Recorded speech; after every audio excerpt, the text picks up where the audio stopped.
श्री शिवाय नमस्तुभ्यम। श्रावण मास महात्म्य 9वां अध्याय। शुक्रवार, जीवंतिका व्रत की कथा।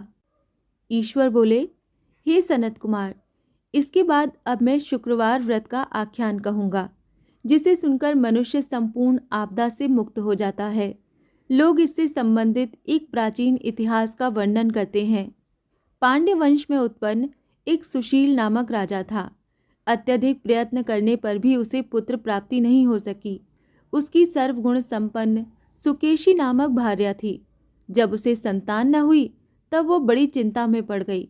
तब स्त्री स्वभाव के कारण अति साहस युक्त मन वाली उसने मासिक धर्म के समय प्रत्येक महीने में वस्त्र के टुकड़ों को अपने उदर पर बांधकर उदर को बड़ा बना लिया और अपनी प्रसूति का अनुकरण करने वाली किसी अन्य गर्भिणी स्त्री को ढूंढने लगी। भावी देवयोग से उसके पुरोहित की पत्नी गर्भिणी थी। तब कपट करने वाली राजा की पत्नी ने किसी प्रसव कराने वाली को इस कार्य में लगा दिया और उसे एकांत में बहुत धन देकर वो रानी चली गई।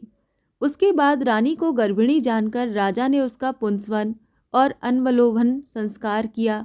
8वां महीना होने पर सीमंतोयन संस्कार के समय राजा अत्यंत हर्षित हुए। इसके बाद उस पुरोहित पत्नी का प्रसव काल सुनकर वो रानी भी उसी के समान सभी प्रसव संबंधी चेष्टाएं करने लगी।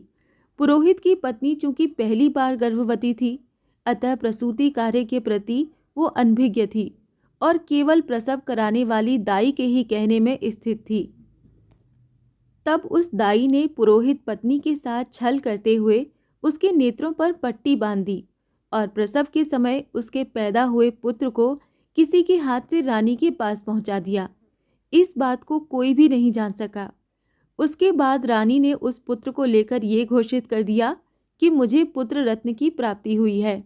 इन सब के बाद दाई ने पुरोहित की पत्नी की आंखों की पट्टी खोल दी। दाई अपने साथ मांस का एक पिंड लाई थी और उसने वो उसे दिखा दिया। फिर उसके सामने आश्चर्य तथा दुख प्रकट करने लगी कि ये कैसा अनिष्ट हो गया और कहने लगी कि अपने पुरोहित पति से इसकी शांति जरूर करवा लेना। कहने लगी कि संतान नहीं हुई कोई बात नहीं, पर तुम जीवित हो ये अच्छी बात है। इस पर पुरोहित पत्नी को अपने प्रसव के स्पर्श चिंतन से बहुत संदेह हुआ।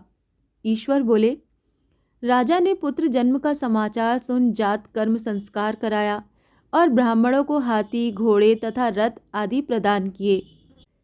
राजा ने कारागार में पड़े सभी कैदियों को प्रसन्नतापूर्वक मुक्त करा दिया। उसके बाद राजा ने सूतक के अंत में नामकर्म तथा अन्य सभी संस्कार किए। उन्होंने पुत्र का नाम प्रियव्रत रखा। हे सनत कुमार, श्रावण मास के आने पर पुरोहित की पत्नी ने शुक्रवार के दिन भक्तिपूर्वक देवी जीवंतिका का पूजन किया। दीवार पर अनेक बालकों सहित देवी जीवंतिका की मूर्ति लिखकर पुष्प तथा माला से उनकी पूजा करके गोधूम की पीठी के बनाए गए 5 दीपक उनके सम्मुख उसने जलाए और स्वयं भी गोधूम का चूर्ण भक्षण किया और उनकी मूर्ति पर चावल फेंका और कहा, हे जीवंती, हे करुणार्वे, जहाँ भी मेरा पुत्र विद्यमान हो आप उसकी रक्षा करना। ये प्रार्थना करके उसने कथा सुनकर यथाविधि नमस्कार किया। तब जीवंतिका की कृपा से वो बालक दीर्घायु हो गया और वो देवी उसकी माता की श्रद्धा भक्ति के कारण दिन रात उस बालक की रक्षा करने लगी। इस प्रकार कुछ समय बीतने पर राजा की मृत्यु हो गई। तब पितृभक्त उनके पुत्र ने उनकी पारलौकिक क्रिया संपन्न की। इसके बाद मंत्रियों तथा पुरोहितों ने प्रियव्रत को राज्य पर अभिषिक्त किया। तब कुछ वर्षों तक प्रजा का पालन करके तथा राज्य भोग कर वो पितरों के ऋण से मुक्ति के लिए गया जाने की तैयारी करने लगा। राज्य का भार वृद्ध मंत्रियों पर भक्तिपूर्वक सौंपकर और स्वयं के राजा होने का भाव त्याग कर उसने कार्पटिक का भेष धारण कर लिया और गया के लिए प्रस्थान किया। मार्ग में किसी नगर में किसी गृहस्थ के घर में उन्होंने निवास किया। उस समय उस गृहस्थ की पत्नी को प्रसव हुआ था। इसके पहले षष्ठी देवी ने उसके 5 पुत्रों को उत्पन्न होने के 5वें दिन मार दिया था। ये राजा भी उस समय 5वें दिन ही वहां गया हुआ था। रात में राजा के सो जाने पर उस बच्चे को ले जाने के लिए षष्ठी देवी आईं। जीवंतिका देवी ने उस षष्ठी देवी को ये कहकर रोका कि राजा को लांग कर मत जाओ। तब जीवंतिका के रोकने पर वो षष्ठी जैसे आई थी वैसे ही चली गई। इस प्रकार उस गृह स्वामी ने उस बालक को 5वें दिन जीवित रूप में प्राप्त किया। ये लोग इतने प्रभाव वाले हैं, ये देखकर उस गृहस्थ ने राजा से प्रार्थना की, हे राजन, आपका निवास आज के दिन मेरे ही घर में हो।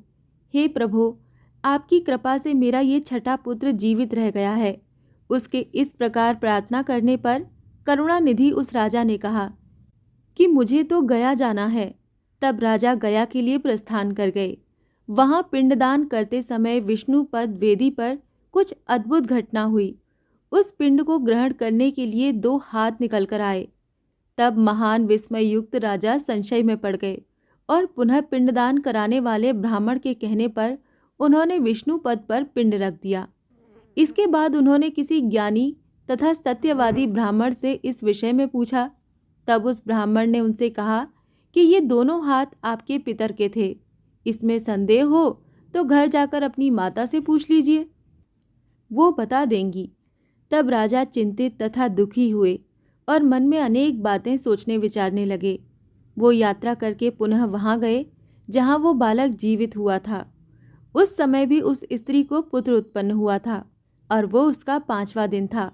वो जो दूसरा पुत्र हुआ था उसे लेने रात में फिर वही छठी देवी आई। तब जीवंतिका के दोबारा रोके जाने पर उस छठी देवी ने उनसे कहा, इसका ऐसा क्या कृत्य है, अथवा क्या इसकी माता तुम्हारा व्रत करती है जो तुम रात दिन इसकी रक्षा करती हो। तब षष्ठी का ये वचन सुनकर जीवंती ने धीरे से मुस्कुराकर इसका कारण बताया। उस समय राजा शयन का बहाना बनाकर वास्तविकता जानने के लिए जाग रहा था। अतः उन्होंने जीवंती और छठी दोनों की बातचीत सुन ली। जीवंती ने कहा, हे छठी, श्रावण मास में शुक्रवार को इसकी माता मेरे पूजन में रत रहती है और व्रत के संपूर्ण नियम का पालन करती है। वो सब मैं आपको बताती हूँ।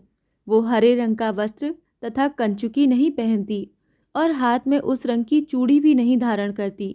वो चावल के धोने के जल को कभी नहीं लांघती, हरे पत्तों के मंडप के नीचे नहीं जाती और हरे वर्ण का होने के कारण करेले का शाक भी वो नहीं खाती है। ये सब वो मेरी प्रसन्नता के लिए करती है, अतः मैं उसके पुत्र को किसी को मारने नहीं दूंगी। ये सब सुनकर राजा प्रियव्रत अपने नगर को चले गए। उनके देश के सभी नागरिक स्वागत के लिए आए। तब राजा ने अपनी माता से पूछा, हे माता, क्या तुम जीवंतिका देवी का व्रत करती हो? इस पर उसने कहा कि मैं तो इस व्रत को जानती भी नहीं हूँ।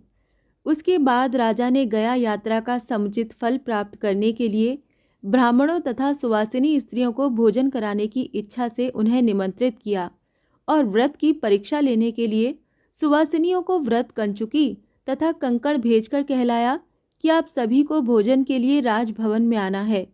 तब पुरोहित की पत्नी ने दूत से कहा कि मैं हरे रंग की कोई भी वस्तु कभी ग्रहण नहीं करती हूँ। राजा के पास आकर दूत ने उसके द्वारा कही गई बात राजा को बता दी। तब राजा ने उसके लिए सभी रक्तवर्ण के शुभ परिधान भेजे। वो सब धारण करके वो पुरोहित पत्नी भी राजभवन में आई। राजभवन के पूर्वी द्वार पर चावलों के धोने का जल पड़ा देखकर वो वहाँ हरे रंग का मंडप देखकर वो दूसरे द्वार से गई। तब राजा ने पुरोहित की पत्नी को प्रणाम करके इस नियम का संपूर्ण कारण पूछा। इस पर उसने इसका कारण शुक्रवार का व्रत बताया। उस प्रिय व्रत को देखकर उसके दोनों स्तनों में से बहुत दूध निकलने लगा। दोनों वक्ष स्थलों ने उस राजा को दुग्ध की धाराओं से पूर्ण रूप से सिंचित कर दिया। तब गया में विष्णुपदी पर निकले दोनों हाथों, जीवंतिका तथा छठी दोनों देवियों के वार्तालाप तथा पुरोहित पत्नी के स्तनों से दूध निकलने के द्वारा राजा को विश्वास हो गया कि मैं इसी का पुत्र हूँ। उसके बाद पालन पोषण करने वाली माता के पास जाकर विनम्रता पूर्वक उन्होंने कहा, हे माता, डरो मत, मेरे जन्म का वृतांत सत्य सत्य बता दो। ये सुनकर सुंदर केशों वाली रानी ने सब कुछ सच सच बता दिया। तब प्रसन्न होकर उन्होंने जन्म देने वाले अपने माता पिता को नमस्कार किया और संपत्ति से वृद्धि को प्राप्त कराया। वो दोनों भी परम आनंदित हुए। एक दिन राजा प्रियव्रत ने रात में देवी जीवंती से प्रार्थना की, हे जीवंती, मेरे पिता तो ये हैं, तो फिर गया में वो दोनों हाथ कैसे निकल आए थे? तब देवी ने स्वप्न में आकर संशय का नाश करने वाला वाक्य कहा, हे प्रियव्रत, मैंने तुम्हें विश्वास दिलाने के लिए ही ये माया की थी, इसमें संदेह नहीं है। हे सनत कुमार, ये सब मैंने आपको बता दिया। श्रावण मास में शुक्रवार के दिन इस व्रत का अनुष्ठान करके मनुष्य सभी मनोरथों को प्राप्त कर लेता है। इस प्रकार श्री स्कंद पुराण के अंतर्गत ईश्वर सनत कुमार संवाद में श्रावण मास महात्म्य में शुक्रवार जीवंतिका व्रत कथन नामक 9वां अध्याय पूर्ण हुआ। श्री शिवाय नमस्तुभ्यम।